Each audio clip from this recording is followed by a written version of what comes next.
अब हमें ज्वाइन कर रहे हैं पाकिस्तान पीपल्स पार्टी के सीनियर रहनुमा चौधरी मंजूर साहब। चौधरी साहब बहुत बहुत शुक्रिया sir, thank you so much हमें ज्वाइन करने के लिए। अच्छा सर, सबसे पहली चीज़ जो मैं आपसे पूछना चाहूँगा, ऑब्वियसली आप खुद इस वक्त हल्के में मौजूद हैं, इलेक्शन का सीज़न है और उससे पहले होते हैं कागजात नामजदगी वगैरह मंजूर होते हैं या रिजेक्ट होते हैं। जितनी बड़ी तादाद में इस वक्त जो फिगर सामने आ रही हैं, आप समझते हैं कि ये कोई हेल्दी स्टार्ट है इन इलेक्शंस का? नहीं, बिल्कुल हेल्दी स्टार्ट क्या होना है, बिल्कुल एक फेयर प्रोसेस नहीं मिल रहा। मैं समझता हूं कि ये तो एक पहलू है, जितनी बड़ी तादाद में ये कागजात मुस्तरद हुए, लेकिन इसके अलावा भी दूसरे पहलू भी अगर हम देखें, जो इंसामिया की जानबदारी देखें, बाकी चीजें देखें, तो बिल्कुल फेयर प्रोसेस नहीं है। और ये तमाशा लगा हुआ है यहाँ पे जो डीआरओ है, वो डिप्टी कमिश्नर है, उसने अपना प्रेमिसेस एक पार्टी को दिया है कि वो उनके लॉन में उन्होंने टेंट लगाए हैं, वहां पे सब कुछ किया है, और वहां पे वो जो डीआरओ के प्रेमिसेस में हुए ना, तो उनको फिर वहां पे अपने साथ वाले कमरे में उन्होंने पेपर जमा करवाए। ठीक, तो अच्छा सर, आप तवक्को रख सकते हैं? ठीक है, आपका जो हल्का है वहाँ पे तो शहबाज शरीफ साहब नहीं आ रहे, लेकिन कसूर के ही एक हल्के से वो भी इलेक्शन लड़ेंगे, आप भी कसूर के हल्के से इलेक्शन लड़ेंगे। तो वहाँ पे सिर्फ एक मखसूस जमात को ही शिकायत हैं कि या आपको भी कोई शिकायत है, आपको भी लेवल प्लेइंग फील्ड नहीं मिल रही कसूर में? बल्कि काज़मी साहब, सिर्फ एक जमात के अलावा बाकी सबको है।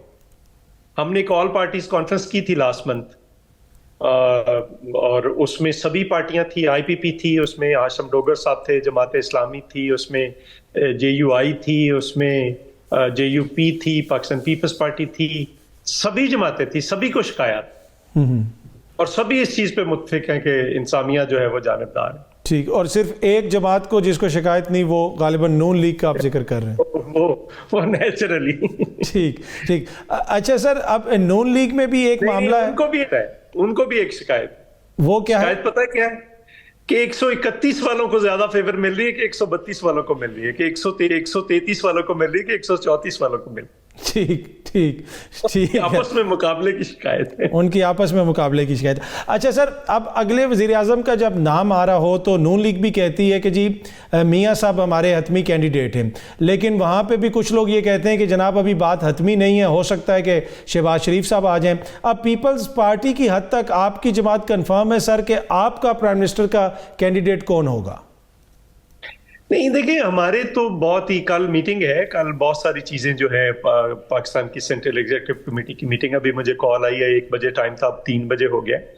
तो वहां पे ये सारी चीजें बहुत डिटेल के साथ, आपको पता है हमारी 7-7, 8-8 घंटे, 9-9, 10-10 घंटे की मीटिंग होती है, और बड़ी डिटेल्ड डेलिब्रेशंस होती हैं, और बड़ी डिबेट होती है पाकिस्तान पीपल्स पार्टी के अंदर, और वहां पे ये सारी चीजें हो जाएंगी। लेकिन अभी तक तो बिलावल भुट्टो साहब ही हैं, और वही कैंपेन को लीड कर रहे हैं, सारी कर रहे हैं। लेकिन प्रेसिडेंट आसिफ अली जरदारी साहब की जो विजडम है, या जो उनका एक्सपीरियंस है, उसके बगैर भी इस वक्त पाकिस्तान को जो मुश्किलात दरपेश है, उसके बगैर नहीं चला जा सकता। तो बहरहाल ये आने वाले दिनों में चीजें सारी खुल के सामने आ जाएंगी। लेकिन मैं एक और आपको आपके सामने बात रखूं। देखिए, इस वक्त जो सूरत हाल है, उसका अगर आप जायजा लें, तो इस वक्त पीपल्स पार्टी ये जो बढ़ के मार रहे थे, कल कह रहे थे कि हमारे तो IGI 2 बन रही थी, IPP के साथ भी हम अलायंस करने जा रहे हैं, फिर MKM के साथ भी, फिर बाप पार्टी के साथ, JUI के साथ, अब किसी के साथ भी नहीं हो पा रहा है इनका। तो ये इस तरह से वो चीजें जो थी वो रिवर्स होना शुरू हो गई। पाकिस्तान पीपल्स पार्टी 50 के करीब सीटें सिंध से लेकर आएगी, और 50 सीटों का टारगेट किया है हमने इधर पंजाब के अंदर। आधी से ज्यादा सीटें जो हैं वो हम बलूचिस्तान से जीत कर आएंगे, बाकी सारी जमातें आधी सीटें लेंगी जो अभी ज्वाइनिंग हुई है। हम 2012 वाला 8 वाला तवक्को कर रहे हैं KPK से।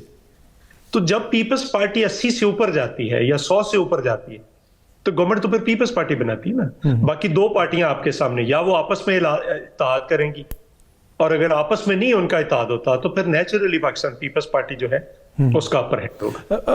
अच्छा सर, एक तो ये जो जैसे भी जिक्र किया कि तासुर था कि नून लीग फ्रंट रनर है, क्या हुआ ऐसा कि वो जो तासुर जो है अब उस तरह नहीं है लोगों के अंदर? और दूसरी बात, अगर आप कह रहे हैं इत्तेहाद की आप बात कर रहे हैं, तो इलेक्शंस के बाद अभी भी आप समझते हैं कि मुमकिनात में से है कि पीपल्स पार्टी और नून लीग मिल के भी हुकूमत बना सकते हैं? नहीं, मैं ये नहीं कह रहा। मैं ये कह रहा हूं कि उन दो बड़ी जमातों के पास क्या रास्ता क्या है। हम्म।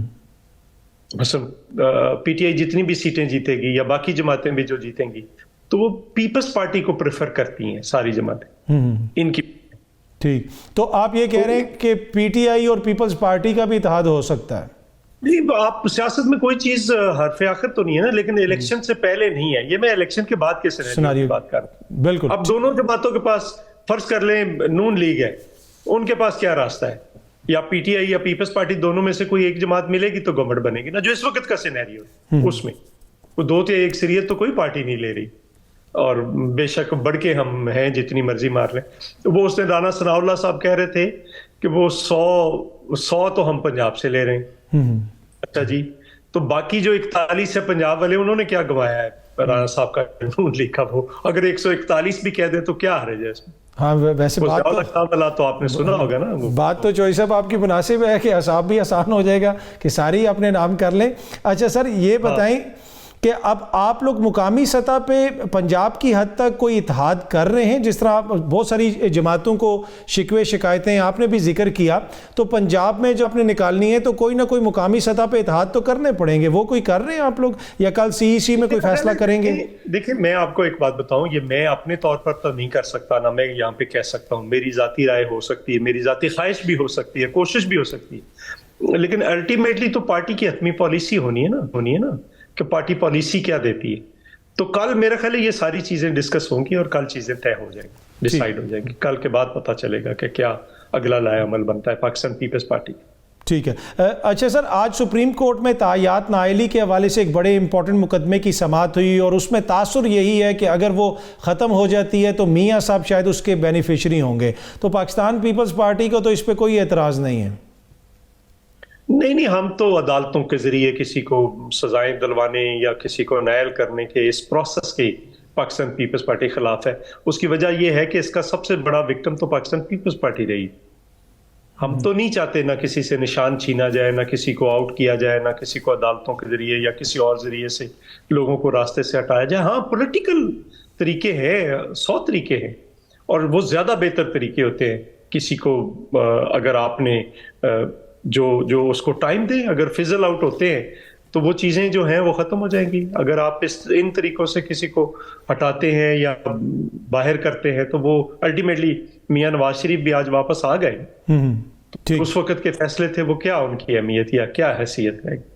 तो आज भी हम ये कह रहे हैं कि ये चीजें ना करें। पाकिस्तान पीपल्स पार्टी ने ये सबसे ज्यादा भुगता हुआ है ना। पाकिस्तान पीपल्स पार्टी किसी पे पाबंदी के हक में है, चूंकि हमने ये सारी चीजें देखी हुई और उसकी वजह से हम समझते हैं कि ये पॉलिटिकल प्रोसेस के अंदर चीजें ठीक होनी चाहिए, ना कि इस तरह से आप करें। ठीक। अच्छा सर, बिलावल साहब का लाहौर से इलेक्शन लड़ना, पंजाब में आना, पीपल्स पार्टी की सीनियर लीडरशिप का पंजाब में आना, उससे आप ग्राउंड पे कोई फर्क महसूस कर रहे हैं?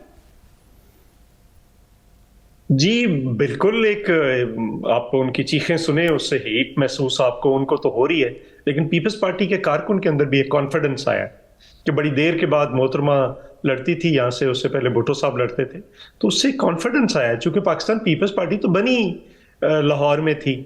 पाकिस्तान पीपल्स पार्टी तो किसी जर्नैल ने नहीं बनाई या किसी एस्टेब्लिशमेंट ने नहीं बनाई। पाकिस्तान पीपल्स पार्टी जिस दिन बनी थी उस दिन लाहौर के होटल्स की सारी बुकिंग कैंसिल कर दी गई थी। सारे लाहौर के जितने जो प्लॉट्स थे या जितने भी गार्डन्स थे या ग्राउंड्स थे उसमें पानी छोड़ दिया गया था।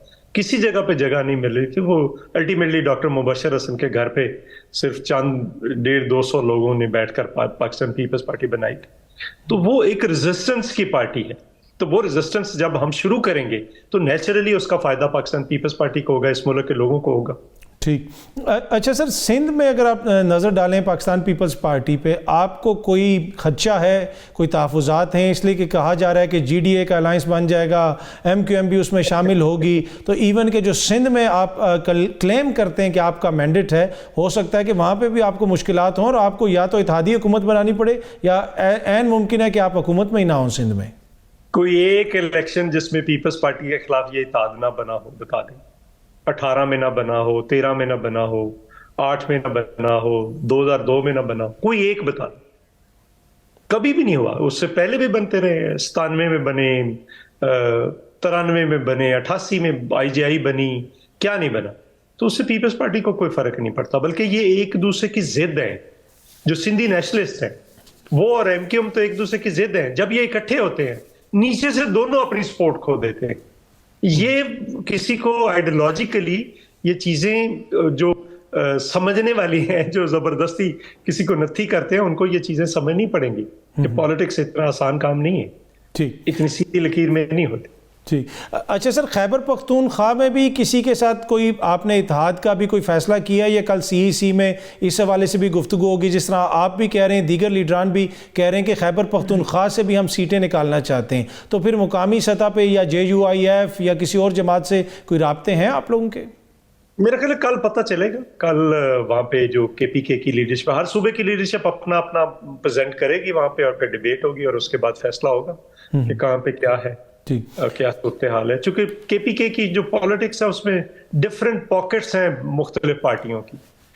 जमात इस्लामी ऊपर दीर पीपल्स पार्टी का और जमात इस्लामी का मुकाबला होता है, नीचे पेशावर वैली में सभी जमातें मौजूद हैं, इधर DG खान शुमाली जो है उसमें शुमाली इलाके जो है उनमें और पार्टियां हैं, ठीक, हजारा में और है। तो वहां की थोड़ी डेलिकेट सियासत है, तो वहां पे कल पता चलेगा हमारी पार्टी क्या प्रेजेंट करती है, वहां की लीडरशिप क्या प्रेजेंट करती है। ठीक। अच्छा, अब तक की जो सूरत हाल है इलेक्शंस के हवाले से, आरओज़ का मसला है, कागजात नामजदगी का मसला मीडिया में रिपोर्ट हो रहा है, अदालत में मामला डिस्कस हो रहे हैं, इन इलेक्शंस के नतीजे में चौधरी मंजूर साहब को एज ए सियासी वर्कर सर आपको इस्तेहकाम आता हुआ नज़र आ रहा है? आपको लग रहा है कि इनके नतीजे में कैसी हुकूमत आ जाएगी कि मामलात सेटल हो जाएंगे? नहीं, अगर इलेक्शंस फेयर एंड फ्री ना हुए तो ये इलेक्शंस एक कियोस को जन्म देंगे। बिल्कुल कोई इस्तेहकाम मुझे आता हुआ नजर नहीं आता। और बल्कि मैं तो ये कहता हूं, मैंने एक आर्गुमेंट इनिशिएट किया है कि इलेक्शन कमीशन सारी रिस्पॉन्सिबिलिटी क्यों नहीं लेता। अगर यहाँ पे डिप्टी कमिश्नर बैठा है तो यहाँ पे डिस्ट्रिक्ट इलेक्शन ऑफिसर नहीं बैठा, वो DRO क्यों नहीं बना? उनके जो नीचे बैठे हैं असिस्टेंट इलेक्शन ऑफिसर्स, वो ARO, वो ROs क्यों नहीं बनते? 4 मेरे जिले के MNA के हल्के, नीचे जिसको मर्जी ले ले, फिर सारी इंसामियां उनके मतहत चली जाती और उनका ही हुक्म चलता है। ये सारी दुनिया के अंदर यही है। वो अपनी रिस्पॉन्सिबिलिटी लें। आज भी अगर स्विच ओवर ना उन्हें ट्रेनिंग की जरूरत है, ना किसी की जरूरत है, तो वो करें अगर, तो ज्यादा बेहतर होता। अगर वो ठीक करेंगे तो ठीक, लोग शाबाश देंगे। अगर गलत करेंगे तो लोग कहेंगे कि ये गलत। कब तक आप कभी इंसामिया और कभी अदलिया के कंधों पर रखकर बंदूकें चलाएं? चौधरी मंजूर साहब, थैंक यू सो मच, बहुत बहुत शुक्रिया हमें ज्वाइन करने के लिए।